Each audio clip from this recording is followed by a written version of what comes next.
স্কুলের সবাই জানে, মানে একদম ফেমাস আমরা, মানে এগুলা কাহিনীর জন্য আমি অনেকবার না করছি প্রথমে ফ্যামিলির কারণে। তো পরবর্তীতে একটা আমি হ্যাঁ বলছি। তারপরে হচ্ছে মানে ফ্যামিলি অনেকদিন আর কি মানে নাই, তারপরে এখন ফ্যামিলি মানছে। আসলে আপনাদের প্রথম পরিচয়টা আসলে কিভাবে হয়েছিল?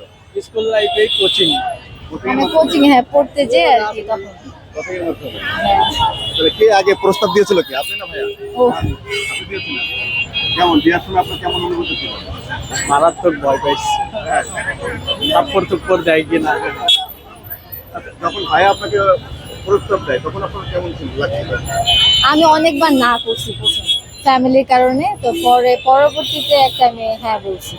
তারপরে হচ্ছে মানে ফ্যামিলি অনেকদিন আর কি মানে নাই, তারপরে এখন ফ্যামিলি মানছে।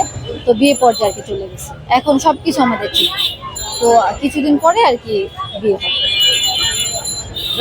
তো আপনি কি কখনো কল্পনা করেছিলেন যে স্কুলের ফ্রেন্ড আপনাকে এইভাবে প্রস্তাব দিবে? না না, মানে এমনটা কখনো ভাবি নাই, বাট ও দিছে। ও আগে আমার ফ্রেন্ড ছিল, ফ্রেন্ড থেকে আর কি। হ্যাঁ, আপনাদের এই প্রেমের কাহিনী বন্ধুরা মহলে তো সবাই জানে। সবাই জানে, মানে স্কুলের সবাই জানে, মানে একদম ফেমাস আমরা, মানে এগুলা কাহিনীর জন্য। তো ভাইয়ার কোন জিনিসটা আপনার খুব বেশি পছন্দ?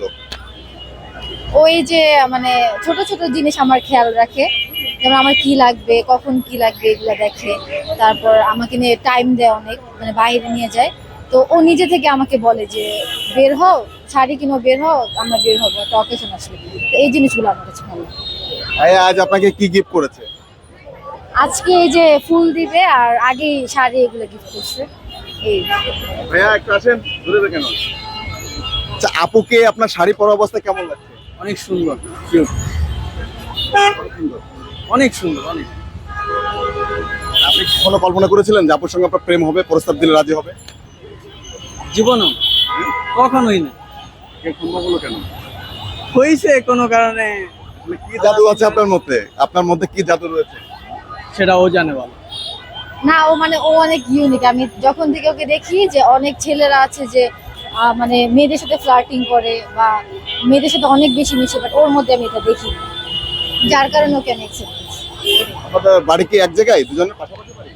মানে পাশের এলাকাতে থাকে ও, বনানী, আমি মহাখালী, পাশের এলাকা। এখন লেখাপড়া করছেন কোথায় আপনারা?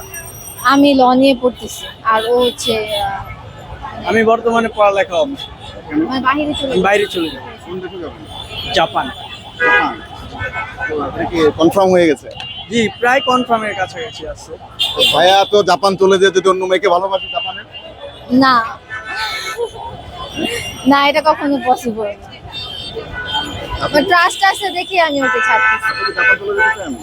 হ্যাঁ, ও আমাকে বলছে নিয়ে যাও। আপনি কিন্তু জাপানিদের মতোই দেখতে, আপনি কি খেয়াল করেছেন? না, আমি খেয়াল করিনি।